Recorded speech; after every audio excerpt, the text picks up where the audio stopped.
tidak demi pembelian apapun, tidak demi jabatan, tidak demi kekuasaan, tidak demi kepengen jadi presiden atau wakil presiden.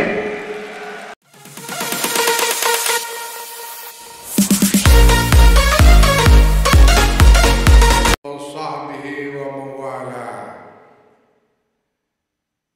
Amma ba'd. Yang mulia Kiai Abu Bunyamin, Rais Syuriah Pengurus Wilayah Nahdlatul Ulama Jawa Barat, beserta para kiai, para alim ulama yang hadir fi ma'azukum. Saya lihat saya hafal sekali ini Kiai Ateng dari kota Tasikmalaya, Masya Allah.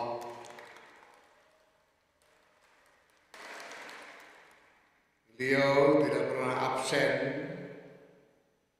dari kegiatan NU apapun, walaupun beliau harus hadir dengan kursi roda. Semoga Kiai Ateng senantiasa diberi kesehatan, dipanjangkan umurnya di jalan khidmah kepada Nahdlatul Ulama. Allahumma amin. Saya hormati Ketua Satgas Nasional Gerakan Keluarga Maslahat Nahdlatul Ulama yang kebetulan adalah juga Menteri Agama Republik Indonesia, Yakut Khalil Qomas. Ini adiknya Ketua Umum PBNU.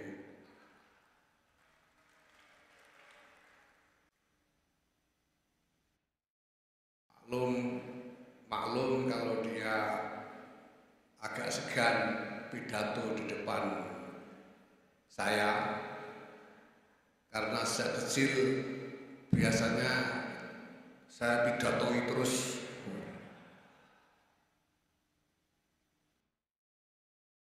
Yang saya hormati Jabat Gubernur Jawa Barat Pak B. Mahmudi, saya hormati Ketua LPBI PBNU Pak Aceh Hasan Sadili,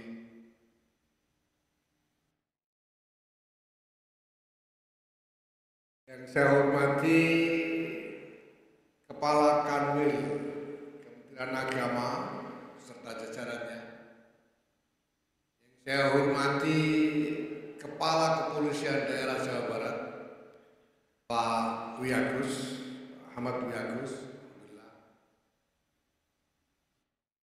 Saya selama menjadi Ketua Umum Pengurus Besar Nahdlatul Ulama ini tidak pernah jauh-jauh dari polisi.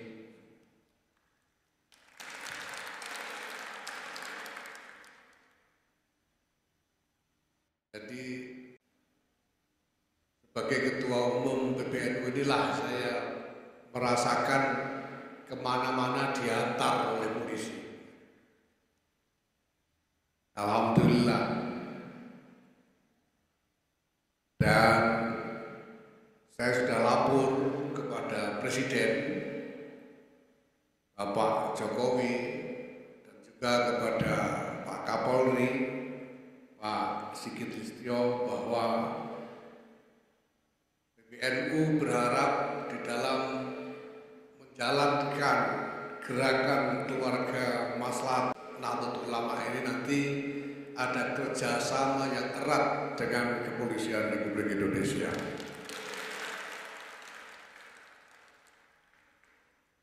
Jajaran pemerintah yang lain yang hadir, yang saya hormati, ini Masya Allah yang lengkap ini kelihatannya. Dari PWNU, Pak Ketua Tanfidiyah, Pak Juhadi Muhammad, dan ini tadi saya dilapori bahwa PCNU juga hadir. Saya ingin tahu ini PCNU ini muka tanya seperti apa saja ini. PCNU, PCNU, MBCNU,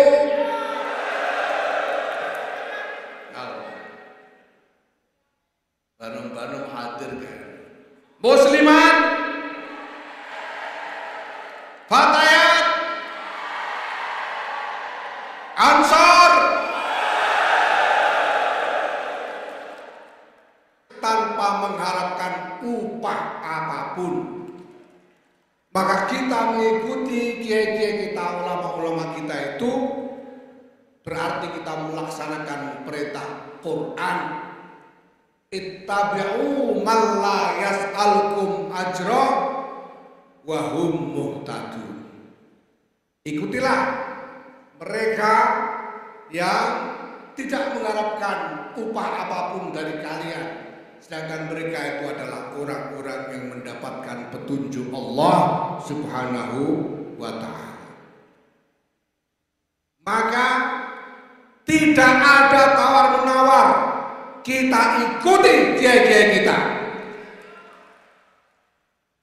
Siapa ikuti Kiai NU? Siap mendukung Kiai NU? Siap patuh kepada Kiai NU? Alhamdulillah.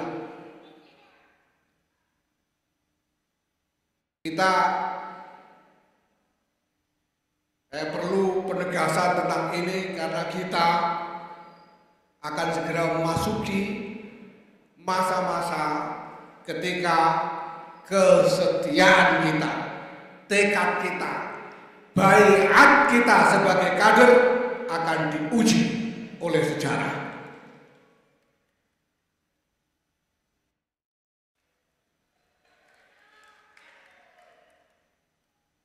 Kita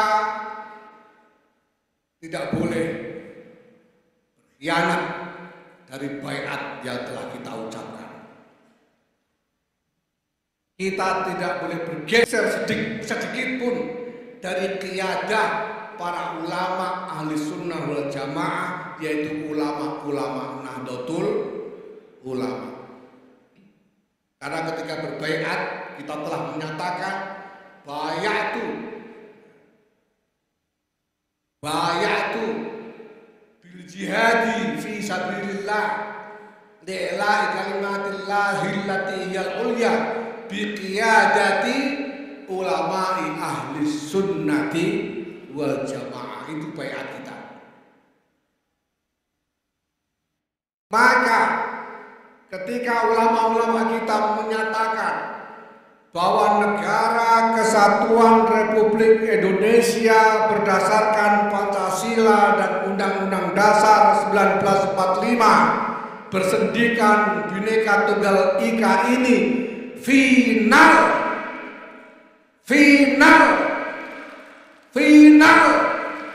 kita tidak boleh melirik apapun selain itu.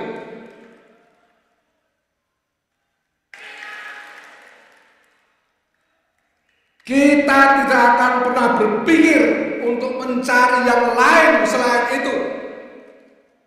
Dan kita tidak akan pernah berdamai dengan siapapun yang tidak mau mengikuti Negara Kesatuan Republik Indonesia, Pancasila, UUD 45, dan Bhinneka Tunggal Ika.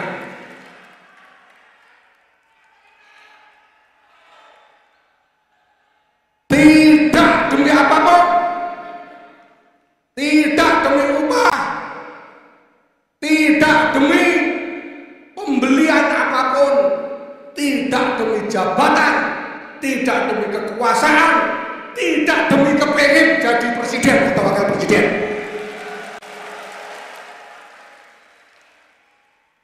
Tidak ada tawar-menawar.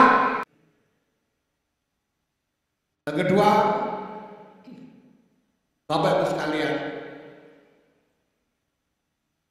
kiai-kiai kita telah mengajarkan bahwa di dalam berkhidmah ini kita harus ikhlas. Kita harus ikhlas. itu adalah ajaran dari kiai-kiai kita. Tapi kiai-kiai kita juga mengerti, memahami bahwa ikhlas itu tidak mudah. Ikhlas itu tidak mudah. Karena untuk bisa ikhlas lillahi ta'ala, ikhlas karena Allah semata, syarat untuk ikhlas itu adalah bahwa kita harus sudah mengenal Allah. Syarat untuk ikhlas itu adalah kita harus sudah mengenal Allah. Bagaimana mungkin Anda mau bekerja dengan ikhlas demi yang tidak Anda kenal?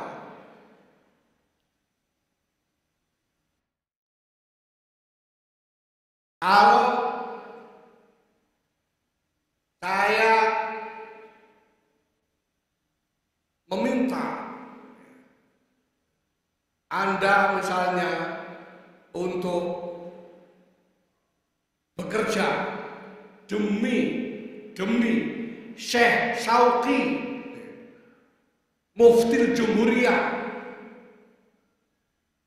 di Misra, apakah Anda bisa? Tanpa bayaran, tanpa pamrih apapun. Saya yakin Anda tidak akan bisa karena Anda tidak pernah mengenal Syekh Syauqi.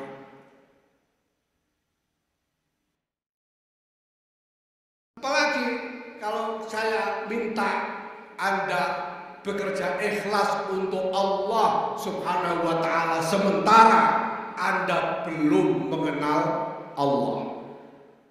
Maka syarat ikhlas itu adalah ma'rifatullah. Tidak mungkin orang bisa ikhlas